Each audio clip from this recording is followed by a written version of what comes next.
morning, students. I hope you all have studied the growth of education sector in India in my previous videos and about the important sources and the problems of human capital formation. So let's start with our chapter further. So today we are going to start with need for government intervention. What is the need? Why the government intervene in this education sector and health sector? First is the long-term impact. हम कुछ भी काम करेंगे, education sector में पैसा लगा रहे हैं या हेल्थ सेक्टर में पैसा लगा रहे हैं, एक बार पैसा लगा, देखो इन सेक्टर्स के अंदर जब पैसा लगता है तो थोड़ा बहुत नहीं लगता है. We have to spend a huge amount in education sector and health sector. So when we spend there तो इतनी जल्दी हम उसे रिवर्स बैक नहीं कर सकते. अगर हमको लगता है हमने ज़्यादा स्पेंड कर दिया तो हम उसे कम नहीं कर सकते. हमें लगता है हम कम स्पेंड कर दे तो एकदम से हम और ज़्यादा भी स्पेंड नहीं कर सकते. पॉलिसीज तैयार करनी पड़ती हैं. सो लॉन्ग टर्म इम्पैक्ट है, इसीलिए गवर्नमेंट का इंटरवेंशन बहुत ज़्यादा है कि हम उसके लिए उतना खर्च करें जितना नीडेड है हमारी इकोनॉमी के लिए और लॉन्ग टर्म के लिए हमारी इकोनॉमी को बेनिफिट मिल सके. इंफॉर्मेशन लैकिंग, बहुत सारे लोग ऐसे हैं जिनको पता ही नहीं है एजुकेशन और हेल्थ के अंदर कितना कॉस्ट उनका लग रहा है, क्या बेनिफिट उनको मिलने चाहिए और क्या मिल रहे हैं, अवेयरनेस नहीं है लोगों को. Fundamental right of citizen, ensure check on monopoly done by private sectors. So इसको आप LIFE करके याद कर सकते हैं. We'll study it one by one and we'll study the achievements in our education sector. Long-term impact. The expenditures on education and health make substantial long-term impact. कोई भी हम एजुकेशन के अंदर या हेल्थ के अंदर खर्चा करेंगे तो बहुत लॉन्ग टर्म इम्पैक्ट पड़ेगा उसका, जिसको हम दोबारा रिवर्स नहीं कर सकते. Impact that cannot be reversed easily. So we have to take proper care. We have to while spending on the health and education sector. That's why government intervenes in this method. That's why government interferes, so that government can take care of the expenditure done in the health sector and the education sector. Second is information lacking. The individual consumers of these services. Individual consumers of these services means the students, those who are getting education, and those persons, those patients you can say, who get the health facilities, or not only the patients, the normal persons also, because expenditure on health means providing good water and pure water, good sanitation facilities. These are also the facilities which are provided under the health sector. So the people who are getting these services, health services and education services, they are not completely aware of the policies made by the government. Private sector doesn't do anything for much for these, and the complete, so that's why the government has to interfere to make the persons aware of all the policies, so that they come to know about the quality of the services and the cost of the services which they are getting. Fundamental right, fundamental citizen right. Welfare state must ensure citizens get basic education and health facilities.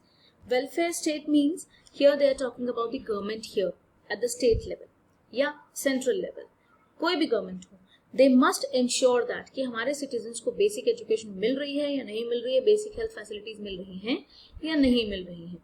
तो इसीलिए ये fundamental right है हमारे यहाँ के citizens की उनको basic education and health facilities मिले.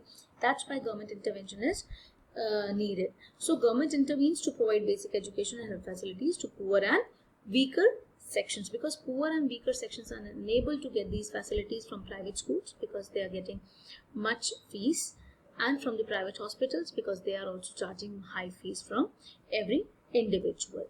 And then next is ensures check on monopoly. Private sector is governed by profit motive. We know that private sector always think about the profit motive, and they are not interested in providing education and health facilities at reasonable cost or free of cost to the very poor people. So the private sector will definitely take high charges from them, and that's why government is very much needed for it. That's why government pay attention on it, that private sector should not do the monopoly, should not loot the people in terms of the fees charged for education and fees charged for the health facilities. These are the things why the government intervention is needed. Solution is the government has to interfere. That's why they can control the monopoly of the private sector. Now the last topic, of today's educational achievement in India. Have we achieved something good? Yes. We can see educational achievement in a country are indicated in terms of adult literacy rate. We have already studied education को हम किन तीन measures पे हम लोग देखते हैं, adult literacy rate पे, प्राइमरी कंप्लीशन रेट पे, and third is youth literacy rate. अब इन तीनों को हम एक एक करके देखते हैं. Look at the youth literacy rate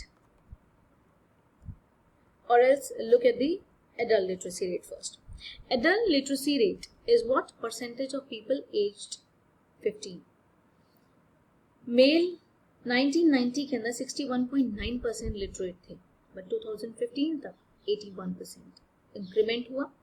female were only literate up to 37.9% in 1990, but now in 2015, it is the 2015 data, not 2020 data, mind it. So there were 63. Then come to primary completion rate.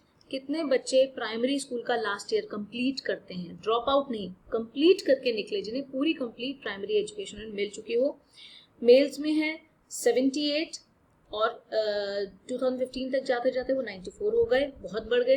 Female 61 से 99 हुई. अब youth literacy rate, percentage of people aged from 15 to 24. Youth 15 साल से 24 साल तक, adult में 15 साल तक वी टॉक अबाउट. यूथ में आ जाता है percentage of people aged between 15 to 24. अब इसके डेटा आपको विजिबल में भी मेरी वीडियो के पीछे नहीं हो रहा हो, बट मैं आपको बता देती हूँ. मेल है 76.6% in 1990. In 2000 it becomes 79.7, but till coming to 2015 it become to 92%. If you want to write, you can write it somewhere. I'm repeating it. Male in 1990 it was 17.6. In 2000 it becomes 79.7, and in 2015 it become 92. Female, it become in 1990 female literacy was only 54.2. Please mark it, 54.2. In 2000 it becomes 64.8, and up to 2015 it becomes 87. There is a huge and drastic change, improvement in the education sector. Youth literacy rate, male directly from increased from 76.6 in 1990 to 92% in 2015, and female 54.2% in 1990 to 87% in 2015. This third one is the youth literacy rate. I hope you understand this. Now tomorrow we'll be starting with a new topic, inadequacy and challenges in education. जो भी problems हम लोग face करते हैं, तो we'll start this chapter, this topic in tomorrow's video. Till here, please go through it, have a complete knowledge of it, and please ask any queries, whichever doubt you are having, please ask. Your queries are always welcomed. All the best. God bless you.